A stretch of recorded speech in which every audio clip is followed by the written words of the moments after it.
Hey, everybody. Jason Blumer, CEO and founder of Thriveal here. Hope you guys are doing well.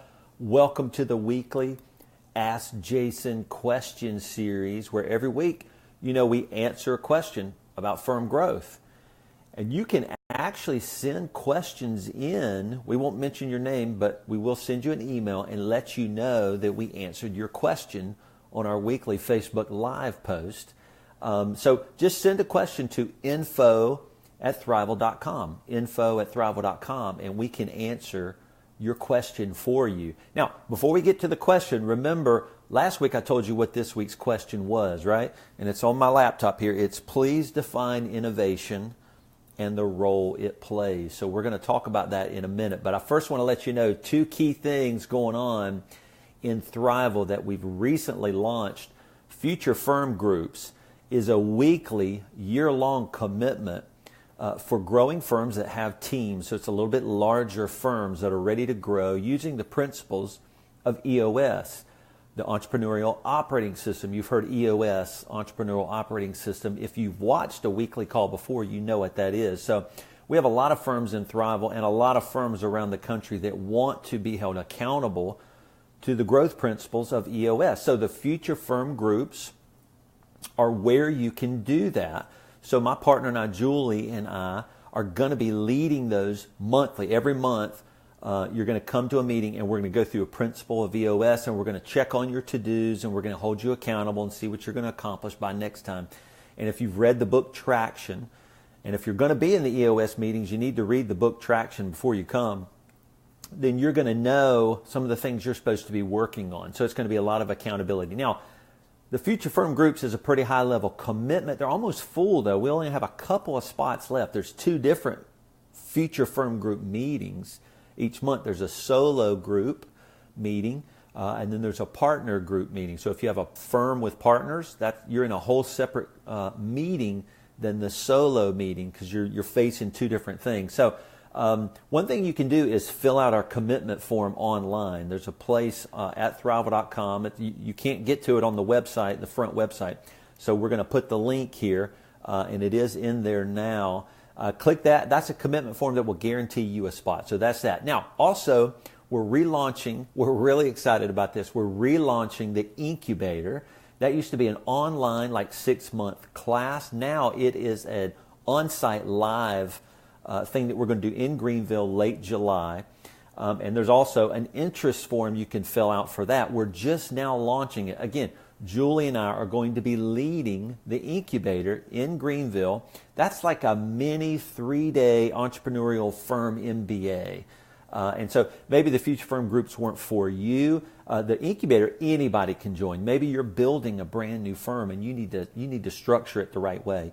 Well, you can go to our website at thriveal.com/incubator, fill out that form. All that does is say, hey, I'm interested. There's no commitment that you're making, but we want to know who you are. We're launching it now, and there are some payment plans to do that. I think it's like $1,250 total is the price, but $350 a month for 5 months if you want to get into it. Late July, that's coming up. It's going to be awesome. So let's dive into our Ask Jason question series. Okay, so here's what it is.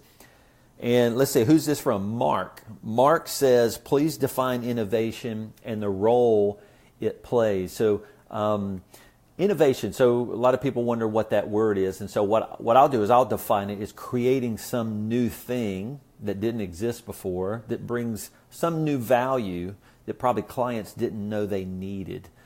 So those are some of the key components to what I think innovation is as you're leading a firm. So being innovative is not necessarily just being creative, though that's part of it, but it's actually creating a new thing that did not exist before that creates a value that a client was unaware that they needed. So that's kind of leading us into advisory services, right? That's what a lot of advisory is selling things to clients that they didn't even know they needed to ask you to buy from you as a firm owner. So that's kind of what that is. So what we try to do at our firm is we try to create new services. It keeps us sharp. It helps us learn how to price these things in the market, because when you create a new service, figuring out how to price it is a whole new market experience you have to go through. You don't know the cap of the price. You might be underpricing. You might be overpricing. And why? It's because it's a new service. It's never existed before. So innovation is that. It is the creativity to create something new, but it's also delivering a new value that people didn't know they really needed. And so part of the question was, what is the role that innovation plays? Well, it is a firm growth role.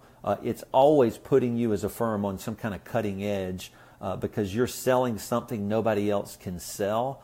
That immediately makes you an expert. And when you figure that thing out, immediately you can start pricing it in a different way because you're an expert, and people cannot get this service, this new valuable service, anywhere but from your firm. So that's why innovation is key in your firm. So that is the key. Now, what I want to do is just tell you what we're going to be talking about next week. Here's the question. It says, by placing yourself in a more strategic role in your firm and leveraging other people's technical skills, does this jeopardize your client's loyalty to your firm should the technical person leave?